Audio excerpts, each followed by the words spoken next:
लोक भवन में तो कमल खिल चुका है और वो कमल खिला रहेगा।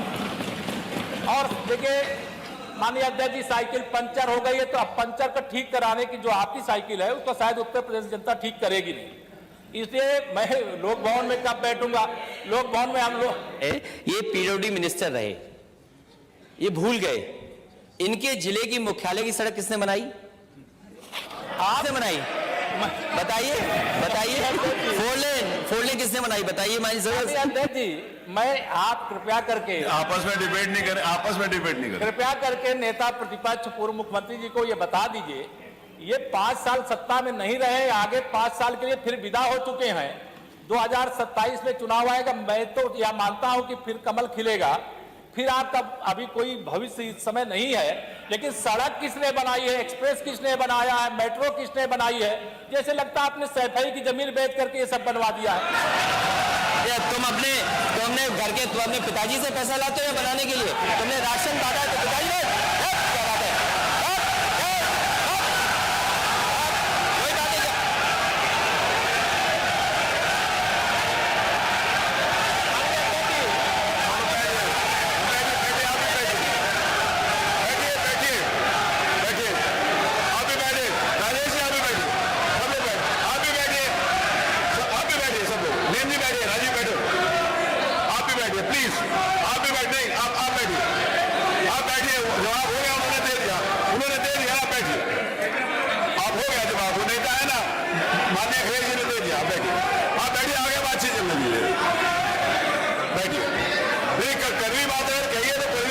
ने दोनों बात आपने भी कड़वी बात कही, उन्होंने सुनी, उन्होंने कड़वी बात की, आप सुनिए। बैठिए मनीष जी, मनीष सिंह जी बैठिए, आप भी बैठे, सब लोग बैठे। अध्यक्ष जी,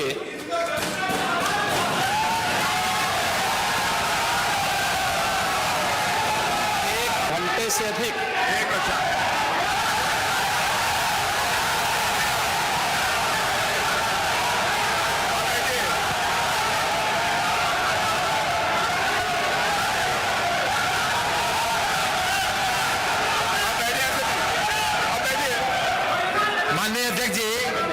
सदन खड़े हैं माननीय, आप अनुमति दे चुके हैं, उसके बाद ये शोर शराबा ठीक नहीं है, ये उचित बात नहीं। अध्यक्ष जी, 1 घंटे से अधिक पूरा सदन माननीय नेता प्रतिपक्ष को सुनता रहा। बड़ी शालीनता के साथ उन्होंने अपनी बात कही। विपक्ष के नेता का जो दायित्व था, उन्होंने अपने कर्तव्यों का निर्वहन किया, हम लोगों ने सुना। इस सदन में और सरकार के उप मुख्यमंत्री अपनी बात को रख रहे हैं, बीच में रनिंग कमेंट्री का मतलब क्या है? और दूसरा, एक सम्मानित नेता के खिलाफ असभ्य शब्दों का प्रयोग हो, तो शब्द का प्रयोग हो, तो ठीक नहीं है। और मैं बड़ी विनम्रता से कहूंगा नेता प्रतिपक्ष को कि आपको इतना उत्तेजित नहीं होना चाहिए। देखिए, सफाई की बात नहीं कर रहा हूं मैं, सवाल सफाई का नहीं है।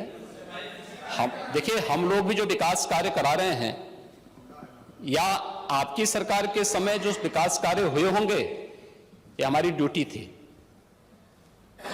सरकार होती है और हर सरकार को अपनी उपलब्धि को कहने का अधिकार है।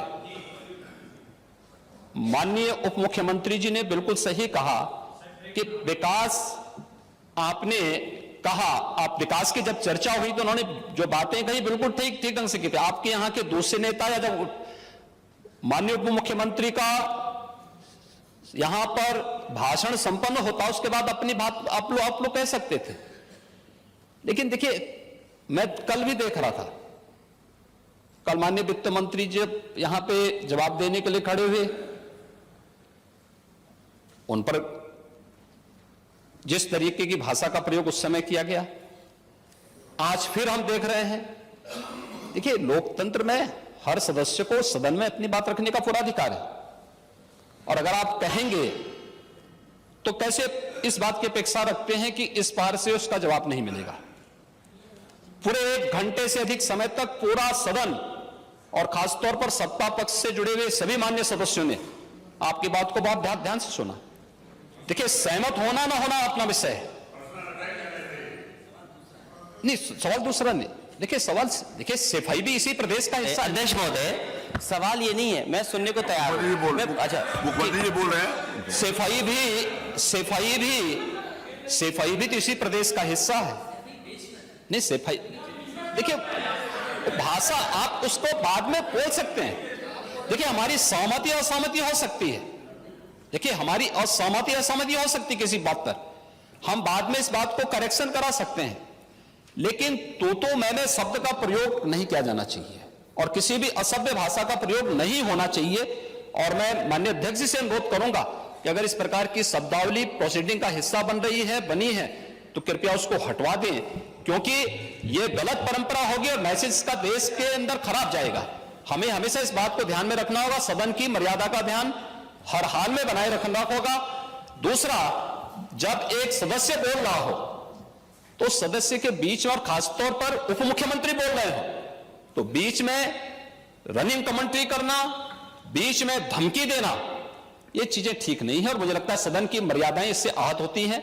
कोई भी इसको नहीं स्वीकार करेगा और मैं विनम्रता से कहूंगा माननीय नेता प्रतिपक्ष को, उनका सम्मान है, वे सबसे बड़े विपक्षी दल के नेता हैं और मुझे लगता है कि इस मर्यादा की अपेक्षा केवल सत्ता पक्ष से ही न करें, विपक्ष भी उस मर्यादा का पालन करेगा तो दोनों का सम्मान बना रहेगा और यह सम्मान दोनों का बना रहे। देखिए सहमति और सहमति लोकतंत्र की ताकत है, या आवश्यक नहीं, हम ये नहीं कहते हमारी बात से सहमत हूं, या मैं ये भी नहीं कह सकता कि मैं आपकी बात से सहमत हूं। जब मेरी बारी आएगी, मैंने तो पूरे 1 घंटे तक आपकी बात को सुना, मेरी बारी जब मेरे दल की ओर से मेरी बारी लगाई जाएगी, मैं उस दिन अपनी बात को यहां पे रखूंगा। मैंने आपके पूरे भाषण को इसीलिए सुना ही नहीं, प्रोसीडिंग मंगाऊंगा, फिर देखूंगा, उसका पूरा जवाब भी दूंगा यहां सदन पे और मैं उम्मीद करूंगा कि सभी विपक्षी नेतागण उस दिन यहां पर हमारी बात को भी सुनेंगे। लेकिन डाउनलोड करें अमर उजाला ऐप और पाएं खबरें लगातार।